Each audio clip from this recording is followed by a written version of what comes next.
Truth Cypher, Chapter 1, The Simulation. Elon Musk answered a question about whether we live in a computer-simulated reality. You can find that on YouTube. And here's a quote from that video. The strongest argument, this is Elon Musk, the strongest argument for us being in a simulation, probably being in a simulation, is the following. 40 years ago, we had pong, 2 rectangles and a dot, Musk said. That is what games were. Now, 40 years later, we have photorealistic 3D simulations with millions of people playing simultaneously, and it's getting better every year. And soon we'll have virtual reality, augmented reality. If you assume any rate of improvement at all, the games will become indistinguishable from reality. He continues. Even if the rate of technological advancement drops by 1,000 from right now, imagine it's 10,000 years in the future, which is nothing in the evolutionary scale.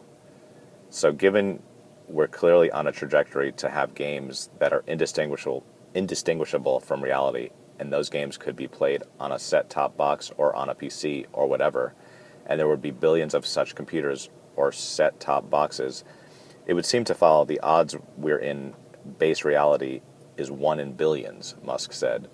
Tell me what's wrong with that argument. Is there a flaw in that argument? And finally, of interest, Musk says this. There's a 1 in billions chance we're in base reality, he said. I think it's 1 in billions. We should hope that's true, because otherwise, if civilization stops advancing, that could be due to some calamitous event that erases civilization. So maybe we should be hopeful that this is a simulation. Otherwise, we will create simulations that are indistinguishable from reality, or civilization will cease to exist. Those are the 2 options. Okay, that's the end of Musk's quote. Musk's simulation theory is based on Nick Bostром's paper titled, Are You Living in a Computer Simulation? I believe there are crucial transcendent truths embedded into Musk's thinking. I also simultaneously believe Musk is wildly off the mark. Musk is musing that a transhuman matrix-like simulated reality is a best-case scenario for the species. He's also saying there's a 1 in billions chance we're not already in it. I contend that the simulated aspect of reality is an eternal, built-in, pre-existing feature of reality. That's in direct contradiction to Musk's technological add-on simulation to base reality. In other words, base reality is like a simulation, but not a computer-generated one. Musk touches on another massive and crucial point. He doesn't even seem to know it. He says, we should hope the simulation is true, because otherwise, if civilization stops advancing, that could be due to some calamitous event that erases civilization. So maybe we should be hopeful this is a simulation. The rebuttal, or debunk, to his theory is encoded right there in his words: calamity, cataclysm, catastrophism. It's also, I believe, a key to understanding what he might understand as the game-like computer program he thinks is running the reality simulation we collectively experience. I confess, I'm no gamer, but I'm old enough to have played a version of Pong on Atari and graduated up to Super Mario Bros. On Nintendo, and a few more advanced systems in successive years, but it's not important. Games are coded reality systems. If you lose the game, it ends, but you always get to start over. The same applies if you win. In nearly every game there are levels. We can use game levels as a metaphor for the world we find ourselves in right now. We are in a level. Even if we have no direct memory of prior levels, we are certainly not in level 1. We actually may be at the final level of the game. It's not a given that we will win the game. If we lose, we might get to start over, but that's not a given either. All right, that's the end of Chapter 1. I think I kind of packed in a lot into the writing. I'm trying to think if there's any commentary I could add to that. I'm not really that familiar with Elon Musk. I know he's a super billionaire. He has the Tesla business. I think he did PayPal. But it was kind of interesting that this theory, this guy is probably not a philosopher or intellectual, but we're giving, he's propping up this theory as, it got a lot of, I saw it on Vice, it got a lot of traction on mainstream media, and it's pretty far out theory to be making the rounds on mainstream media. Like, why would people be thinking about this? In my booklet, I actually have a picture. I sort of pulled a sort of GIF meme. It's a pic, it has a picture of Elon Musk, and then it says Mandela Effect Explained. Elon Musk, we live in a computer-generated reality. And we could talk about, maybe I'll talk about the Mandela Effect a little bit. It's basically like when people remember history differently. And so the most popular example that I think is the spelling of the Berenstain Bears authors. So, like, if you probably remember it, I remembered it being the Berenstain Bears, Stin, but if you go to Google the author name, it's actually Berenstain Bears. So, it's very possible that most people remember Berenstain Bears. I haven't met anyone that remembers Berenstain Bears, but somehow the spelling of their name is not what everybody thinks it is. There's a lot of other things like that. I think there's like a quote in The Wizard of Oz that's a really popular quote that the witch says something about my pretties or something, and it didn't happen that way. The Mandela Effect is named for a more extreme case that's less common.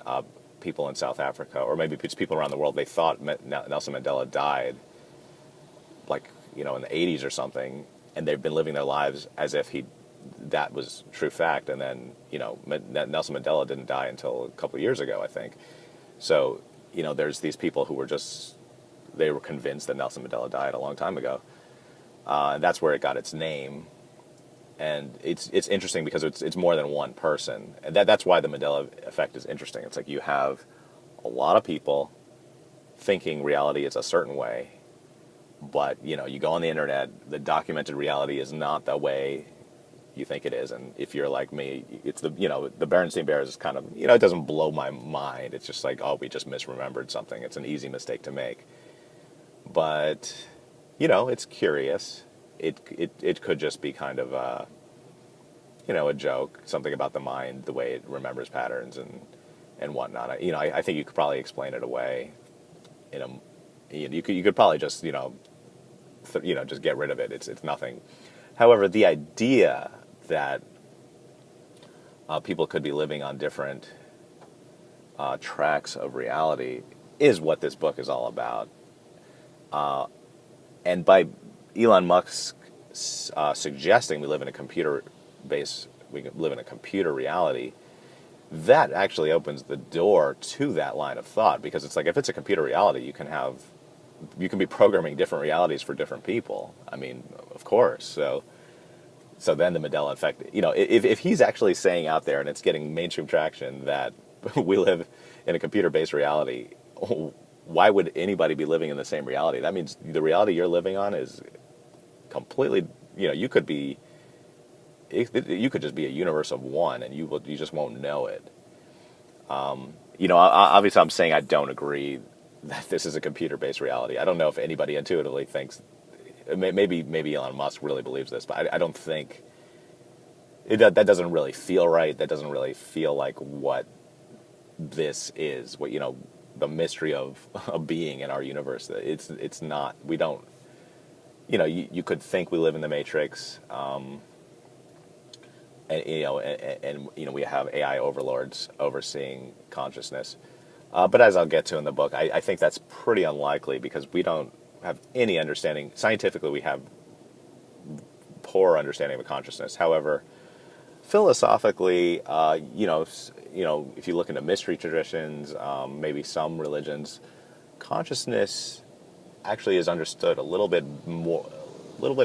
maybe a lot better than it is scientifically. if you go into some other lines of thought.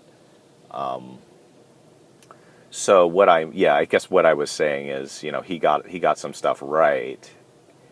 I think he's found the metaphor, but he hasn't. He certainly. I think he's wildly off the mark when it comes to the mechanism, and I think it's very interesting that he brings in, like, if this is not a computer-based simulation, we have to really worry about catastrophism, which is something I talk about. It's something that Randall Carlson talks about a lot.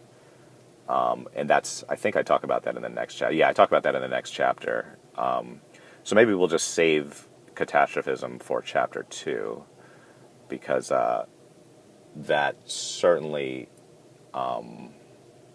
emphasizes the game-like nature of reality. And I'm fascinated that he came to that realization. He brought in the word catastrophism, or catastrophe, yet he's sort of on this other theory, that's probably, maybe because he's a transhumanist, I'm assuming, as many people in the tech world are. Maybe, it's all like when you want to believe something, you're going to sort of conform reality to what you want to believe. Which is probably relevant to this book too. But I think that's enough for today. That's enough for chapter 1. Next podcast I'll read chapter 2 and try to talk about it. Thank you.